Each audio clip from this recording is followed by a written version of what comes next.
Today I will show y'all how to make hamburger blood dough bake with cheese and a little bit of secret stuff I've been working on. Alright, so first just throw it all in there, put the cheese. I actually had this stuff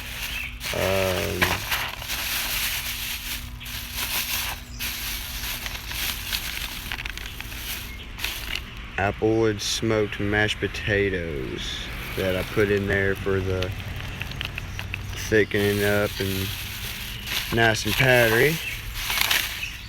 Then I also got the hot dogs because it's 1 pound of hamburger. Got the hot dogs dried up, been stale in the fridge for a few days. Took it out and toasted it.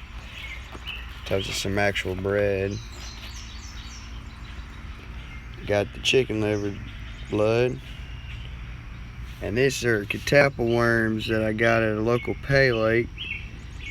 Actual Janet's Pay Lake. It's a pretty good pay lake around Bowling Green, Kentucky. Actual round hill. But they've been sitting there for a few weeks and they're nice and ripe. Gotta ground that up in there and give it some flavor too. I would be using shad oil. I think it's called young shad, like attractant, but there's no shad where I'm fishing today. It's a local lake called Griffin Park. It's pretty cool. People say there's not really too many fish there. They're just really smart.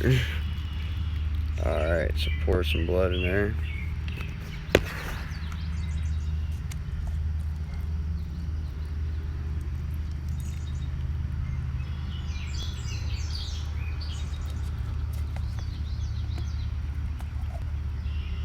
Not too much, just enough for some flavor. Should have put some gloves on before. Wipe my hands off real quick, and actually I'll do that.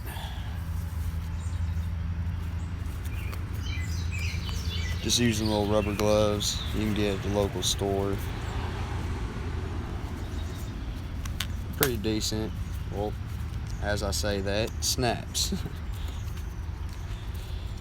Once I get at least one of them on here. Alright, now I'll just start breaking up the hot dog.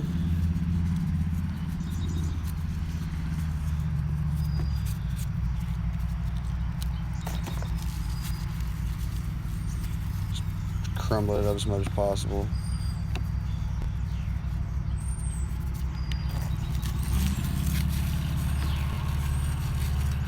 See, I didn't have any flour, so that's why I'm substituting so many items that are so powdery, just so it could thicken it up as much as possible.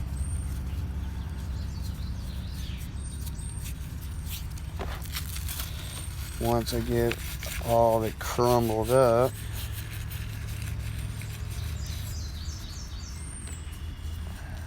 whew.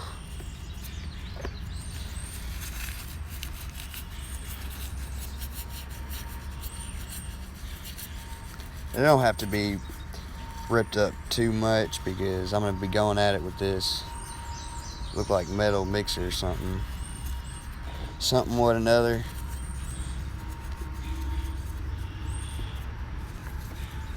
This is really good catfishing bait.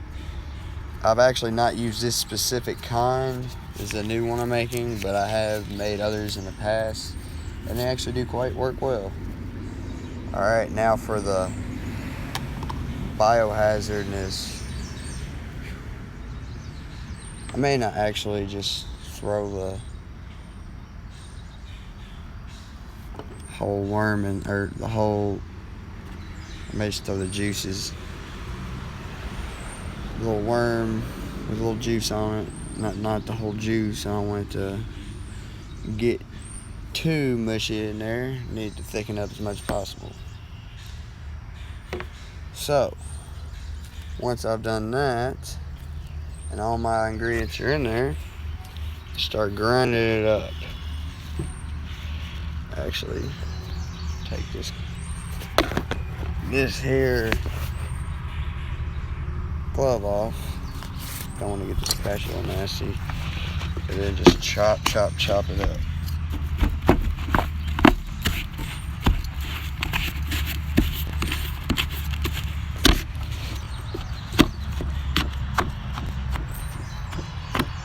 And I know you're wondering, this video kinda isn't too good quality of camera. I'm actually doing it on a portable phone. This is one of my first videos. Alright.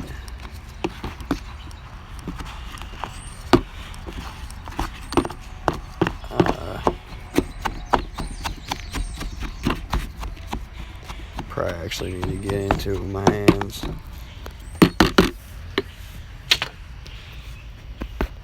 Yeah, I can hold the phone warm.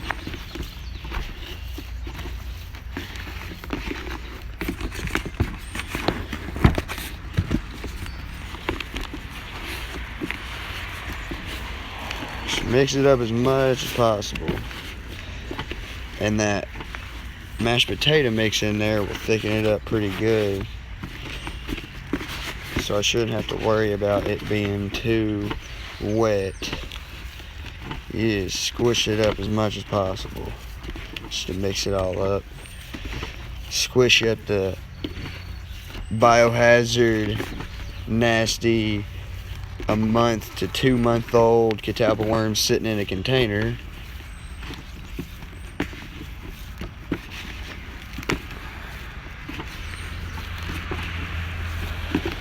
Just do it as much as you can. Get it all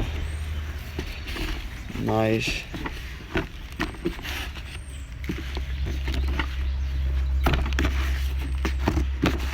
Nice and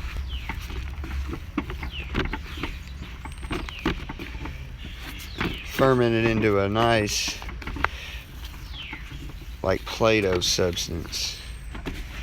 And get that all nice and mushy and Play-Doh-y. If you may have added too much dry and you think it's a little too hard, you may add just a little bit, you know, some more chicken blood or any kind of track you can get around.